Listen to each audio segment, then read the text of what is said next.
Okay. तो अब इस कॉम्प्लेक्स नंबर जो कि सेकंड क्वाड्रेंट में लाई कर रही है, रियल पार्ट नेगेटिव है, इमेजिनरी पार्ट पॉजिटिव है, इसकी पोलर फॉर्म एक बार देख लेते हैं किस तरह से होगी। सो वही आप दुनिया की किसी भी कॉम्प्लेक्स नंबर को इस फॉर्म में लिख सकते हो, cos theta plus iota sign of theta. Okay, तो दो स्टेप आपको करने हैं। पहला तो मॉडुलस ऑफ z निकालना है, इसको r बोल देते हैं। चलो मॉडुलस ऑफ z को यहाँ पे r से रिप्रेजेंट करते हैं। What is r? r is modulus of z, that is real part का स्क्वायर प्लस इमेजिनरी पार्ट का स्क्वायर, दैट इज 2। ओके, अब आर्ग्यूमेंट निकालना रह गया आपको, थीटा। पहले तो उस थीटा को निकालते हैं हम लोग, उस अल्फा को निकालते हैं। चलो वो जो अल्फा निकालते थे ना, यहाँ पे अल्फा होता है, यहाँ पे माइनस अल्फा, यहाँ पे पाई माइनस अल्फा और यहाँ पे अल्फा माइनस पाई। इस अल्फा को फाइंड करते हैं। पहले ये होता है हमारा tan inverse modulus of imaginary part upon real part. Modulus के साथ है, मतलब अगर अंदर का नेगेटिव भी आ रहा है तो भी आपको पॉजिटिव ही लेना है। What is tan inverse of -1 upon √3? तो वो रहेगा tan इनवर्स 1 अपॉन √3, क्योंकि मॉडुलस लगा हुआ है, और ये हो जाएगा आपका π/6, 30 degree.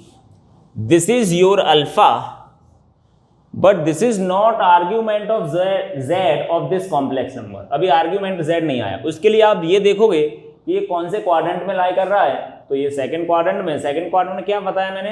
Pi minus alpha will B, इसको आर्ग्यूमेंट ऑफ z अभी नहीं लिखते ना, वो बाद में लिखते हैं। दिस इज अल्फा, अभी तो अल्फा आया है हमारा, है ना। Argument of z will be, जो z कॉम्प्लेक्स नंबर दे रखी है, argument of z will be pi minus alpha, मतलब पाई माइनस π/6, मतलब हो गया ये 5π/6। ठीक है, थीटा आ चुका है, मॉडुलस ऑफ z भी आ चुका है, तो आप इसे पोलर फॉर्म में लिख सकते हो। z is equal to r, मतलब 2 cos theta, and what is theta? 5π/6 plus i sine 5π/6। अब इस चीज को आप ऐसे भी एक्सप्रेस कर सकते हो। इसको अभी मैं और डिटेल में एक्सप्लेन करूंगा। e⁻i टाइम्स ऑफ 5π/6, मतलब एक्सपोनेंशियल फॉर्म में लिख दिया मैंने, e⁻i थीटा, है ना। मतलब जो e की पावर में i के साथ जो क्वांटिटी मल्टीप्लाई हो रही है, that is argument of z। इसको रिप्रेजेंट करने का एक दूसरा तरीका है, अब इसको डिटेल में बात करूंगा मैं इस पे, है ना। बट मैंने यहाँ पे बता दिया है ताकि अपन एक फॉर्म तीसरी फॉर्म का भी थोड़ा ध्यान रखें। एक तो ये होती है अपनी नॉर्मल फॉर्म a+ib वाली फॉर्म, एक तो पोलर फॉर्म, और एक्चुअली इसी को ऐसे लिख सकते हैं आप, z इक्वल टू 2e⁻i 5π/6। कहने का मतलब ये है, अगर कहीं ऐसे लिखा हुआ है e⁻i अल्फा, तो इसको आप लिख सकते हो cos alpha plus i sine alpha, है ना। i के साथ जो एंगल मल्टीप्लाई हो रहा है, that is argument of z, cos alpha plus i sine alpha. कहने का मतलब अगर ये कोई कॉम्प्लेक्स नंबर है, इसका मॉडुलस हमेशा 1 आएगा, तो आप देख सकते हो यहाँ से modulus of e⁻i alpha will be root of cos square alpha plus sine square alpha, that is 1। तो e की पावर i अल्फा कुछ भी नहीं है, ये एक यूनिट मॉडुलस वाली कॉम्प्लेक्स नंबर है, जिसे हम ऐसे लिख सकते हैं cos alpha plus i sine alpha.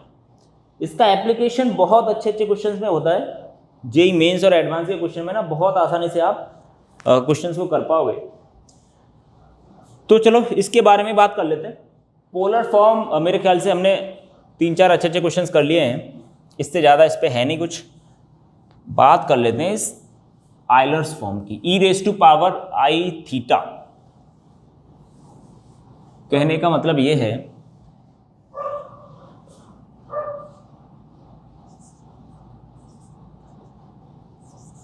e⁻i theta, अगर कॉम्प्लेक्स नंबर में ये टर्म अगर आ रहा है तो आप इसको लिख सकते हो cos theta plus i sine theta. This is a complex number of unit modulus. कहने का मतलब अगर आपने इसका मॉडुलस निकाला तो आएगा cos square theta plus sine square theta, that is 1।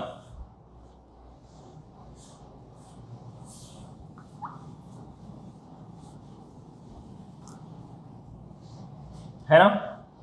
तो आप अगेन दुनिया के किसी भी कॉम्प्लेक्स नंबर को आप ऐसे भी लिख सकते हो, कॉस थीटा प्लस आई साइन थीटा। ये तो है ही से, अभी पोलर फॉर्म पढ़ा है और अभी ये और सीख लिया हमने कि कॉस थीटा प्लस आई साइन थीटा की वैल्यू होती है e raise to power I theta. साथ ही साथ इसको भी देखते चलेंगे, है ना? डिमाइवर्स थ्योरम का डेरिवेशन जो करना है अपने को, वो इसी का यूज करके करेंगे हम लोग, है ना? डिमाइवर्स थ्योरम।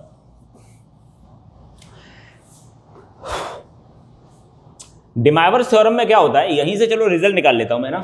जैसे z कोई कॉम्प्लेक्स नंबर है, यहां पे सपोज एक एग्जांपल कर लेते हैं, जैसे z is equal to 1 plus iota. ये एग्जांपल ले लेते हैं जो हम मेरे ख्याल से फर्स्ट क्वेश्चन पोलर फॉर्म का हमने यही लिया था, 1 प्लस आई। इसकी पोलर फॉर्म क्या होती है भाई, √2 cos π/4 प्लस आई साइन π/4। तो ये कितना आएगा यहां से √2। अब एक नई चीज और सीख ली हमने कि इतने पार्ट को, मतलब cos थीटा प्लस आई साइन थीटा को आप एक दूसरे तरीके से और एक्सप्रेस कर सकते हो। This is √2 e raise to power π/4। ठीक है, दिस इज योर z।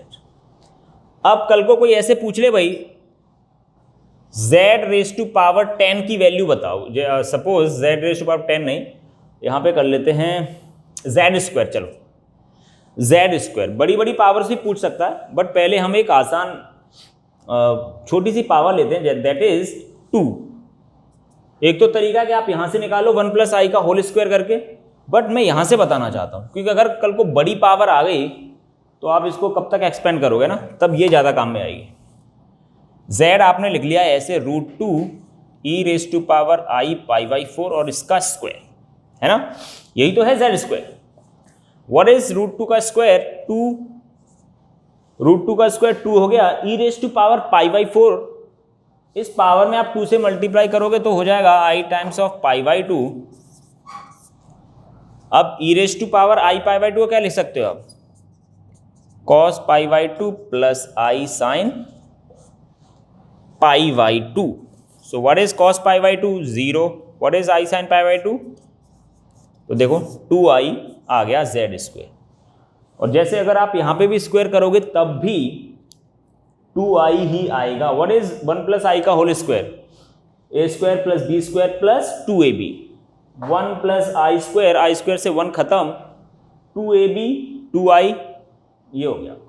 इस मेथड से भी निकाल सकते हो एंड इस मेथड से भी निकाल सकते हो। तो एक इंपॉर्टेंट रिजल्ट हमने ये सीखा कि जो पावर लगाई जा रही है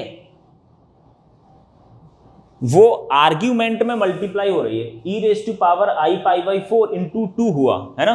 तो 2 से मल्टीप्लाई हुआ π/4, तो हमारा नया आर्ग्यूमेंट बन के आ गया ये π/2। इतना सा सीखना है। तो यही है बच्चों डिमाइवर्स थ्योरम। इसकी कंडीशन ये है, डिमाइवर्स थ्योरम को आप ऐसे समझ सकते हो कि अगर कहीं ऐसे लिखा हुआ है cos theta plus I sine theta raise to n है, तो इसको लिखा जा सकता है cos n थीटा प्लस आई साइन n थीटा। जो ये पावर थी n, ये इस एंगल में मल्टीप्लाई हो जाएगी, है ना? आप देख सकते हो इसको कैसे आया होगा ये। What is cos theta plus I sine theta, अभी हमने सीखा है कि इसको लिखा जा सकता है e raise to power I theta की पावर n। अब पावर ये n इसमें मल्टीप्लाई हो जाएगी, this will be i n theta. अब इसको अगेन ऐसे लिखा जा सकता है cos n theta plus I sine n theta. This is called De Moivre's theorem. बहुत ही आसान एप्लीकेशन है इसका, बट कंडीशन ये है कि आपको इस आइलर्स फॉर्म में लिख के आना पड़ेगा, मतलब उस कॉम्प्लेक्स नंबर को ई रेज टू पावर फॉर्म में लिखना पड़ेगा।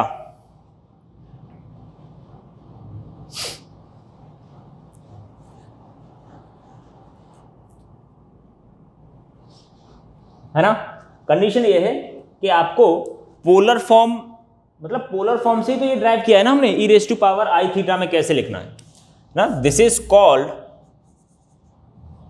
D Moivre's theorem.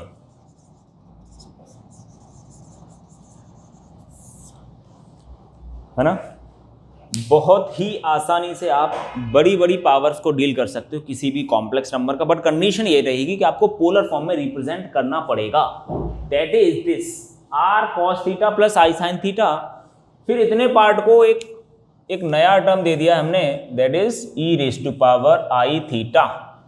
ओके, ये करने के बाद फिर तो आप स्क्वायर करो, क्यूब करो, कुछ भी कर सकते हो, 10 टाइम्स भी कर दो तो इसका 10 टाइम्स हो जाएगा, आर की power 10 e raise to power 10 i theta, i times of 10 theta, वहां से कर सकते। तो कुछ क्वेश्चन भी करेंगे हम इस पे बेस्ड, है ना। एक क्वेश्चन ले लेते हैं यहाँ पे,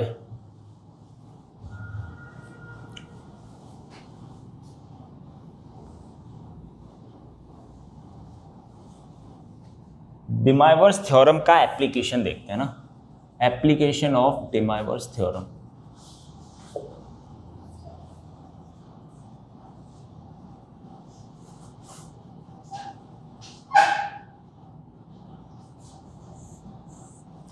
पहले तो इसका समझते हैं कि भाई डी मोइवर्स थ्योरम होती क्या है। Cos theta plus iota sine theta raise to power n is equal to cos n theta plus I sine n theta. Okay,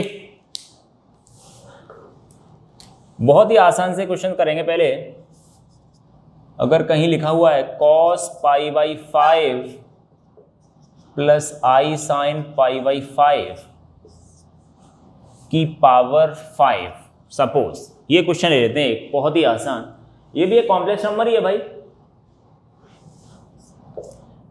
unit modulus की, है ना, कॉस थीटा प्लस आई साइन थीटा। इतने term को अभी मैंने बताया है आप ई रेज टू पावर में लिख सकते हो। What is this, e raise to power i times of pi by 5। अब इसकी पावर लगी है 5, है ना, तो कितना हो गया ये ई रेज टू पावर आई पाई, 5 से 5 कैंसल, तो इसको लिख सकते हो cos pi plus I sine pi. What is cos pi, -1, and what is sine pi, 0। तो एक तरीके से ये जो कॉम्प्लेक्स नंबर थी दैट वाज -1। आप यहां से भी देख सकते हो ये 5 इसमें मल्टीप्लाई हो जाएगा, यही तो है what is D Moivre's theorem, ये पावर इस एंगल में भी मल्टीप्लाई होगी और ये पावर साइन के साथ भी एंगल में मल्टीप्लाई होगी। तो यहां से हो जाएगा ये cos pi plus I sine pi, again this is -1। लेकिन आप वैसे करते इसको कि इसको सिंप्लीफाई करो देन पावर 5 निकालो तो बहुत ही मुश्किल होता है। यहाँ पे शायद एंगल ही बनेगा, what is pi by 5, 36 degree, है ना, 36 डिग्री, कॉस 36 डिग्री की वैल्यू पता होनी चाहिए आपको, फिर साइन 36 डिग्री की वैल्यू पता होनी चाहिए, देन पावर 5 करते तब जाके आपका आंसर आता, लेकिन -1 ही। तो ये है डी मोइवर्स थ्योरम का एप्लीकेशन। बड़ी बड़ी पावर्स को आप, कॉम्प्लेक्स नंबर की बड़ी बड़ी पावर्स को आप बहुत ही आसानी से सॉल्व कर सकते हो। कुछ और क्वेश्चंस करते हैं अभी इसके।